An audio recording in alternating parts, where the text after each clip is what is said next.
Thanks, John. My name is Minnie Ingersoll with Google. It is my honor to introduce our next speaker, Megan Smith. Megan is an entrepreneur, a tech evangelist, an engineer, and a connector, which means she knows everyone. If you have questions for Megan, chamber staff will collect them during her presentation. Prior to joining Google 9 years ago, Megan was CEO of the leading LGBT community Planet Out. Since joining Google, she has led Google.org as well as the new business development team at Google. Now a vice president at Google X, Megan works on a range of projects, including co-creating and hosting Solve for X, a forum to encourage and amplify technology-based moonshot thinking. Please join me in welcoming Megan Smith.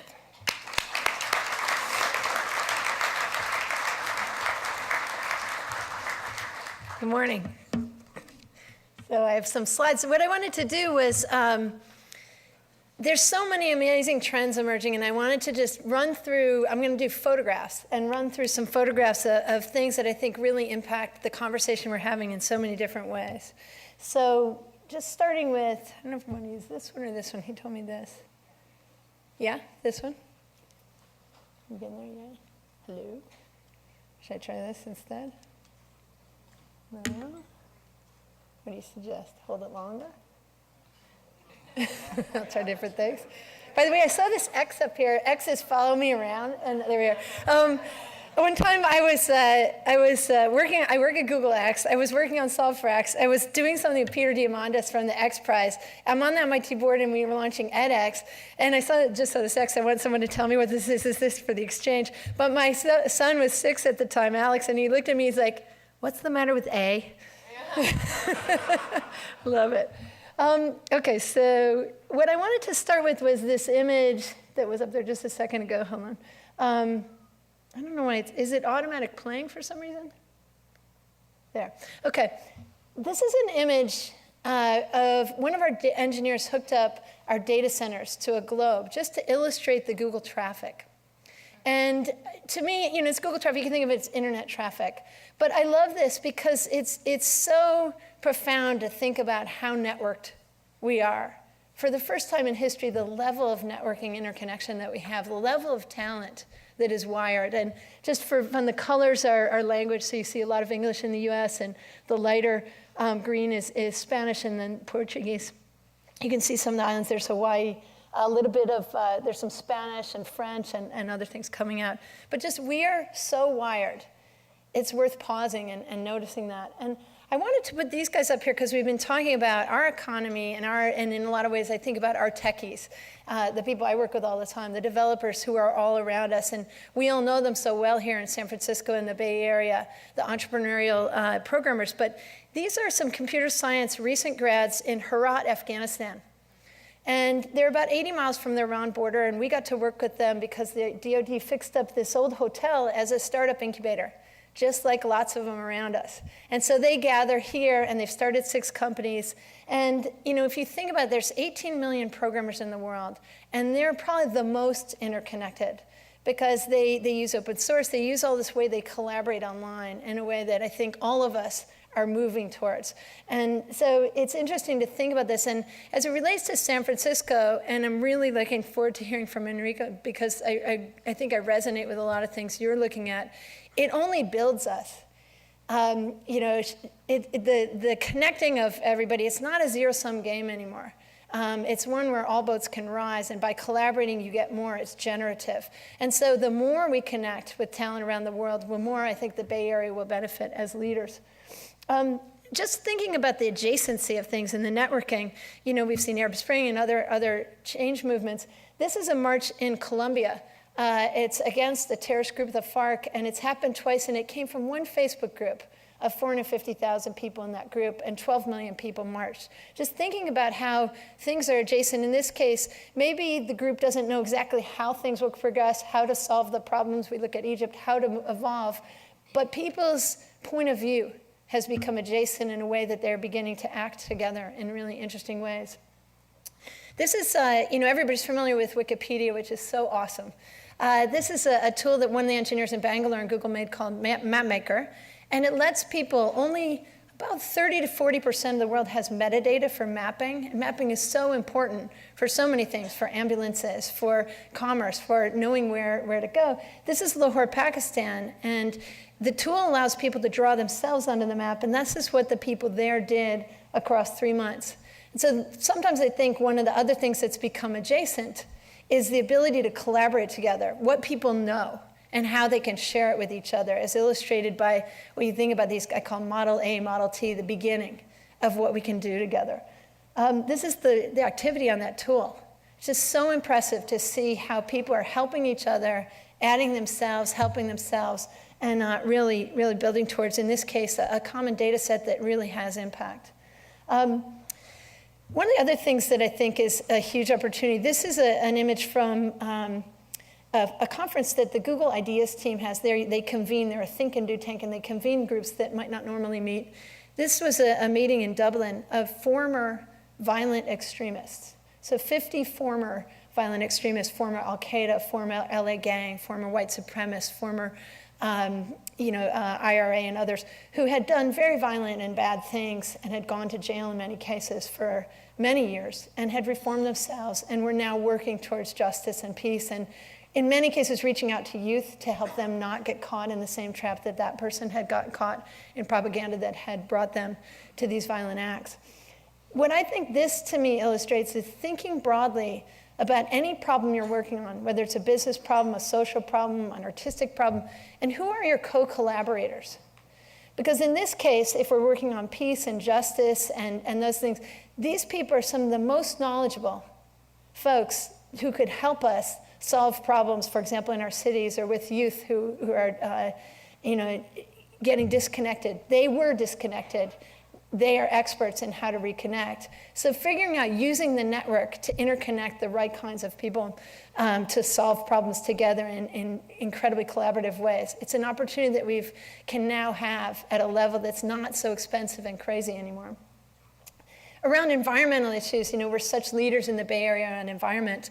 One of the leaders in the Google Earth team, Rebecca Moore, worked on a project called Earth Engine. And so working on getting all the Landsat satellite imagery that's ever watched the planet, petabytes of data from all the Landsat government watching from the 80s. This is an image of deforestation in a section of Brazil from the 1970s to 2001. Using this data set, so sometimes I think this to me represents adjacent data. We hear about big data, information that could be next to each other that could be shared so we can collaborate, perhaps in Wikipedia-like ways, to solve problems, environmental problems. Look at the forestry footprint, look at water footprints, look at regions all the way to states, to countries, to continents, and get together and collaborate. So I talked about the network, but I also want to make sure to mention there's also places where the network is not. And it's coming, but it's not there. This is, sadly, when the globe spins around, this is what it looks like for 900 million very talented people in Africa. They're just not in the conversation at the level that other people in the world have access. You can see that it's not a time of day issue, even though it's evening. There's Europe, which is very much in the middle of a digital conversation. But it's really, I found this map, it's from 2005, and it shows that for an entire continent, there's no undersea cable on the right-hand side, and on the left, there's several that just skip most countries. It's just astonishing to me that we have so many transatlantic cable, Pacific cables, and we don't have cables with this community.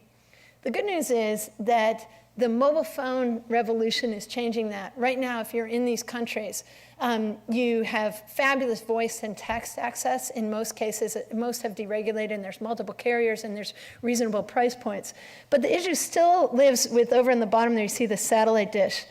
Still, it's a satellite-based internet for most of the people in a lot of emerging places, especially here in this case of Africa. The good news is this is what it looks like, huge acceleration, and it's really changing. I think, for me, one of the most exciting things I think that's happening in the world is the talent that's going to join us. 3 billion people from these places who have not been interconnected. It used to be if you lived in these places, you needed to work in a multinational. You really had ambitions. You had to do a multinational. you had to work in the government or you had to leave. You really, as an entrepreneur, couldn't make new things because the resources in the network wasn't there to get the investment, to get the commerce, et cetera. And now that's changed. The head of Google Senegal said to me, to John, he said, I don't have to choose between my country and my profession anymore.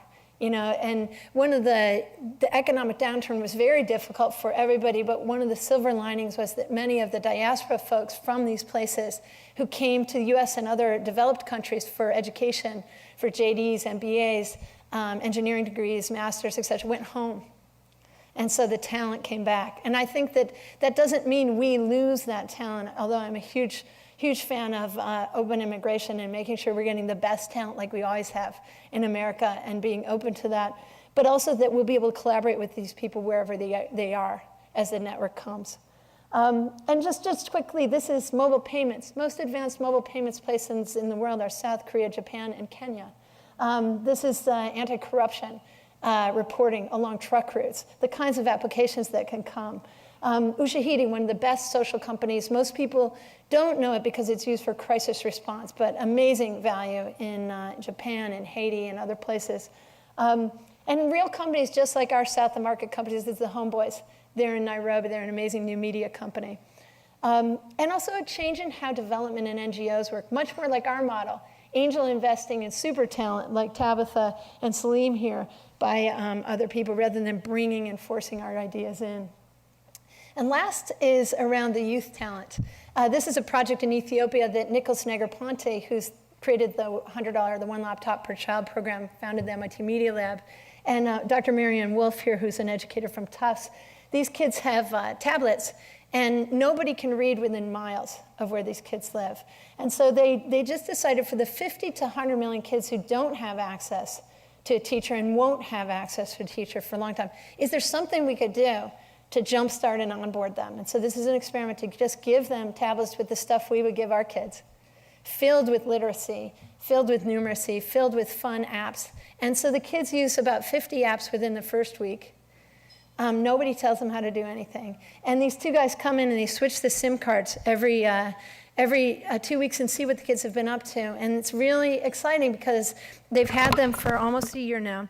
And it's looking like they're about to really read, like decode reading. They can sight read perfectly, but really decode like that Helen Keller moment when she figures out water.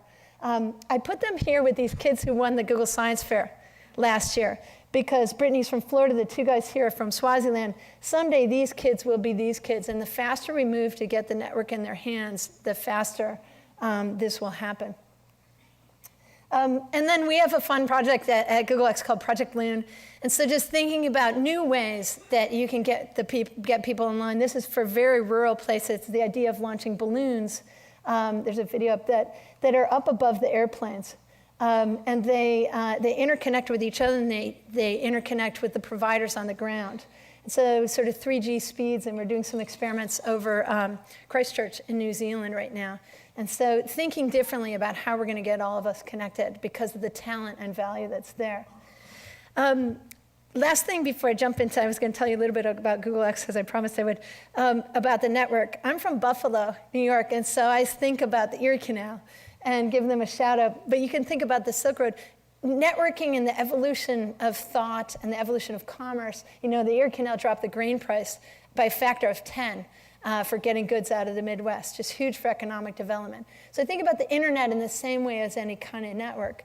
The reason why I wanted to bring up the Erie Canal is also another thing that I think is happening with the web in such a great way, which is a lot of people don't realize that many of the abolition movements and the suffrage movements happened and grew along the canal. The conversation, just like on the internet, the conversation for civil rights and social change also happened with the commerce networks. And so Elizabeth Cady Stanton and others had the first women's rights convention right on the canal. And so just reminding us that talent is everywhere. So in this case, maybe focusing a little bit on women, we're making really good strides. You see what Cheryl is doing with the lean-in conversation and getting the conversation going around visibility, around bias, about the rules and how are we including each other. There's a wonderful thing I'd point everybody out called makers.com, new PBS program with AOL, the backstory on women for the civil rights, women's rights movement. But We still live, here's Elizabeth Cady Stanton. This is Catherine Switzer, who ran the Boston Marathon.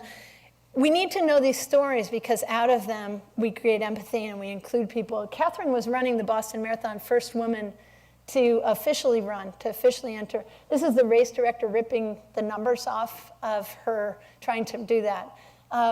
He didn't want her in the race, and this is not that long ago. So just remembering how unincluded certain people have been and certain groups have been and bringing them into the conversation. For technology, one of the things I've been working a lot on has to do with visibility, because we've had members of minority groups, women in the conversation at the elite levels, contributing forever, but they're quite invisible. And I wanted to ask people, do you recognize anybody on this page? Anybody notice anyone they know? Yes, Hedy Lamarr, up here, CDMA, inventor of fundamental inventions in wireless. Anybody else?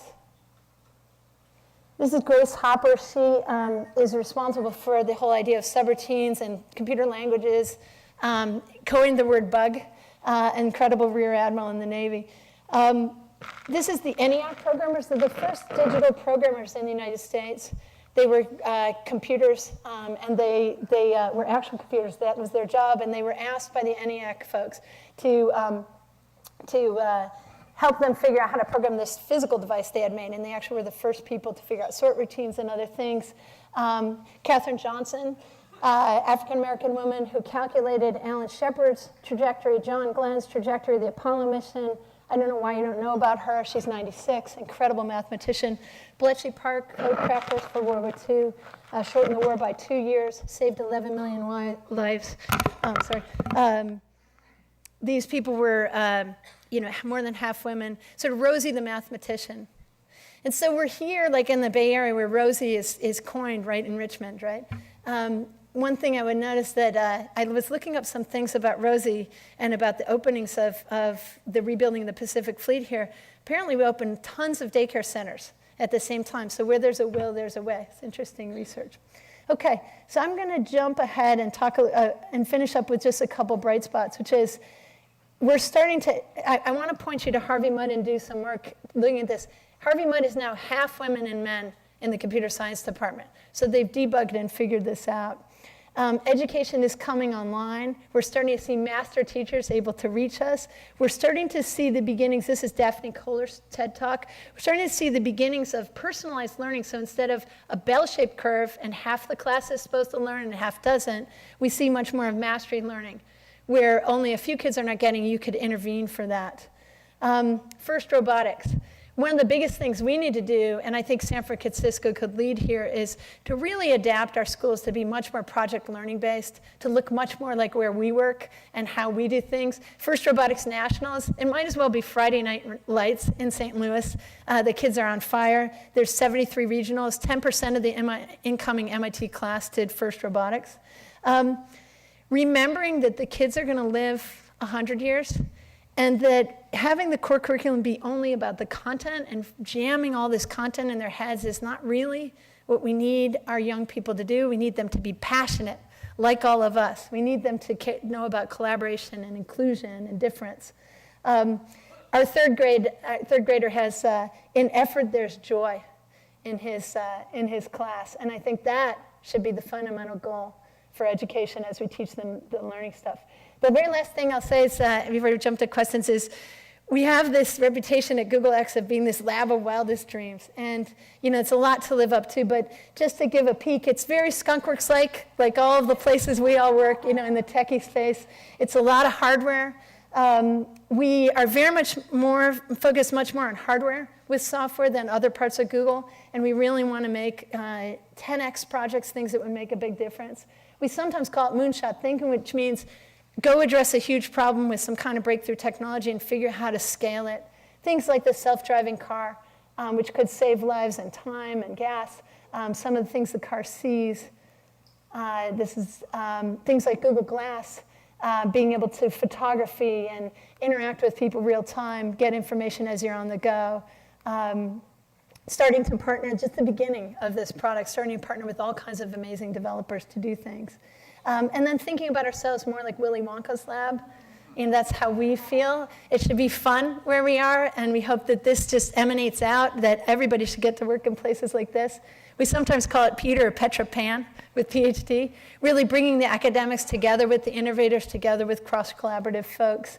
Thinking 10x, not 10%. Sometimes we call it 2/3 yes and, 1/3 yes but. When you're working on a problem, how can you build on the idea and critique, but taking from improv the yes kind of flow that you can get at an innovation. Really borrowing from the kinds of best practices of innovation and prototyping like the D-School and others.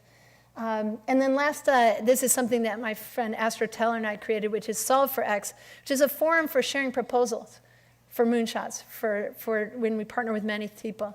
And so I ask you, think about what your passion is, what's your X, and thank you for having me.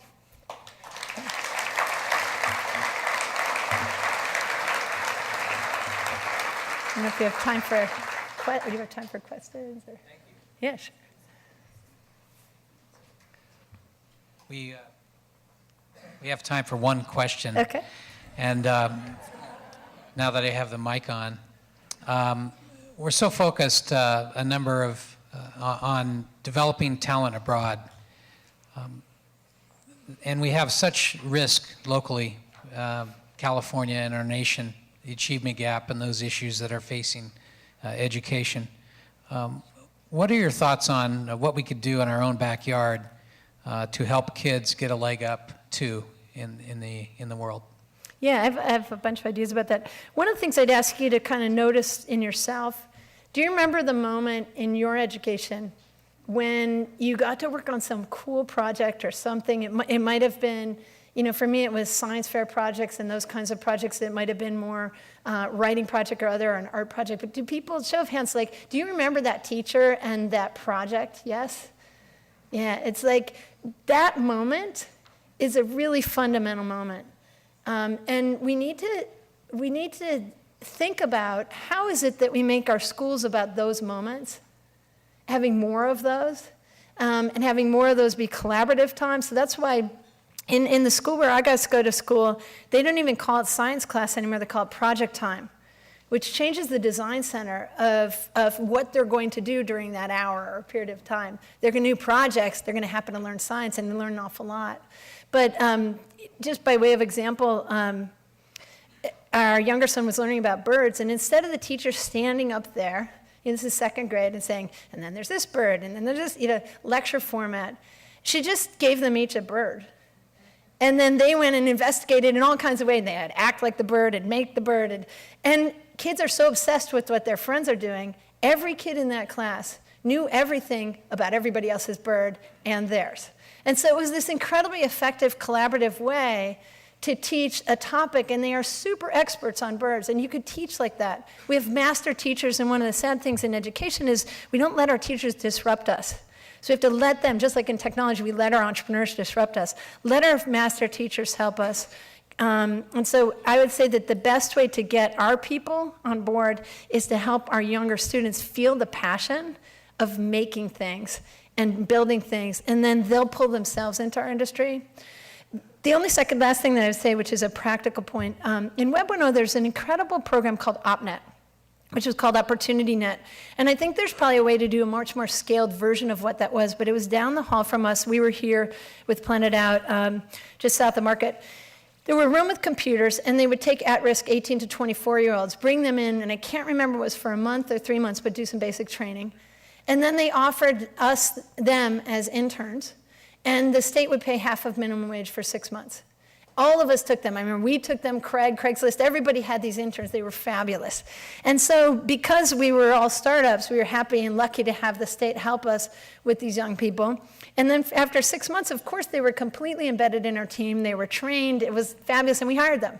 And it was the fastest onboarding. I remember Al Gore went to visit them, and he was with a woman who had been a teen mom. She had 3 kids, and she had gone from dead-end situation to a $30K a year job, entry point, and growing.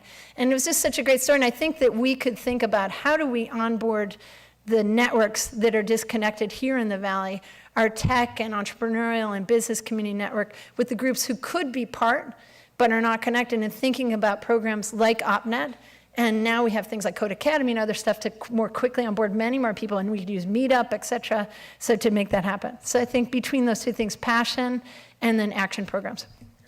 Thank you.